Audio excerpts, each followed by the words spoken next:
First of all, they want to take away my human rights. They already are taking away my human rights. Right. So there's that.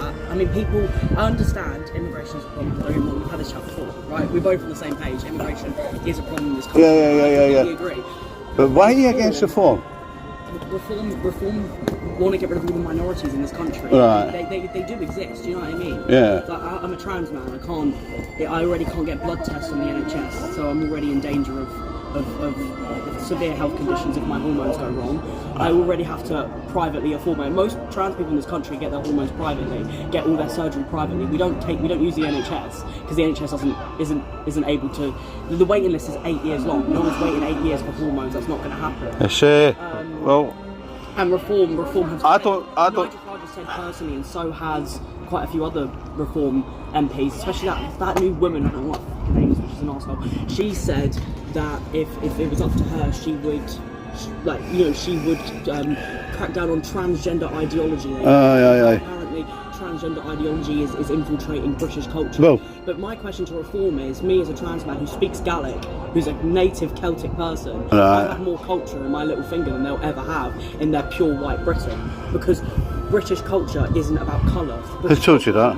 Who told you that? No, I studied geopolitics. British culture isn't white. It's British culture is the collective sort of norms that we have as a society, and Britain's not been purely white for years, and also I don't understand how the government and the people of this country. But we're only shut up the new. We're only wanting to assert that we were never asked, mate. No, we were never asked. I completely understand, but when this government brings in all the Windrush generation, when this government, they didn't. They just pushed their way in. Right, yeah. But they just pushed their way in, Windrush. Immigration is good for this country. Hey, no, it's absolutely not good for this country. Who's going to work on our fields? It's what we're going to have to do. British people don't want to do it. They want to work for well, the thing is, mate, is that if you look at how automation's come into the firms and all that, it's not so much who's going to work in the fields, mate. It's what's happening. What's happening, right? Is that we're being absolutely overrun with people that we don't know, right? And what we're saying is that we want to have a conversation. Hold on, let me answer your question. We want to have a conversation about immigration to see where our country's going, first of all. That aside, you're not going on about trans issues and all that. And those issues are important. I mean, they're important to you. And they're important to 300,000 other people in this country. Aye, but that's a minority as well, isn't it? I would rather see people getting an operation for their heart valve as getting catastrophic and irreversible surgery done to their human being body.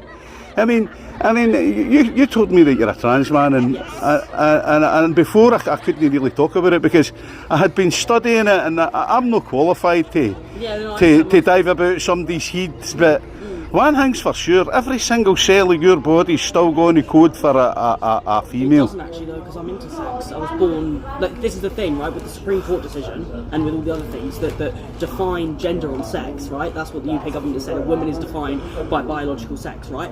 Biological sex is really tricky to define, and I understand that most people don't understand because, like you said, they don't know. People don't know. So you're 0.001% of the people. It's 1%. It's 1%. But my whole point is that biology is fluid, and you can't define things. There are three characteristics that define your biological sex, right? Hormones, genitalia, and hormones, genitalia, and chromosomes, right? Hormones can be changed. For example, I have no female hormones left in my body. I'm only taking male hormones. That can be changed. But you've got female chromosomes. No, I don't. That's the thing. I don't have female chromosomes because you're more likely to be intersex than you are to be ginger. Did you know that?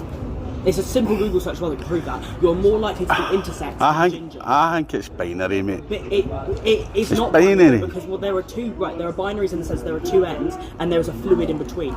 Don't get me wrong, there's a bunch of trans people that aren't intersex, that have gone from one to the other. But I have a GRC that proves that I have a male brain. I have a gender dysphoria diagnosis from 7 different doctors that proves that So your brain's bigger than an average woman's? Yeah, my brain scan shows up as male and you can't exactly determine sex from brain scans. That is quite difficult, and I will admit that. But the thing is that it's obvious. Did we get a result? No, got a shovel. Right, that's okay, we'll get round it. Right, what we're going to do? Hold on, I'm going to let you in the plan, right? I'm not talking the... No, it's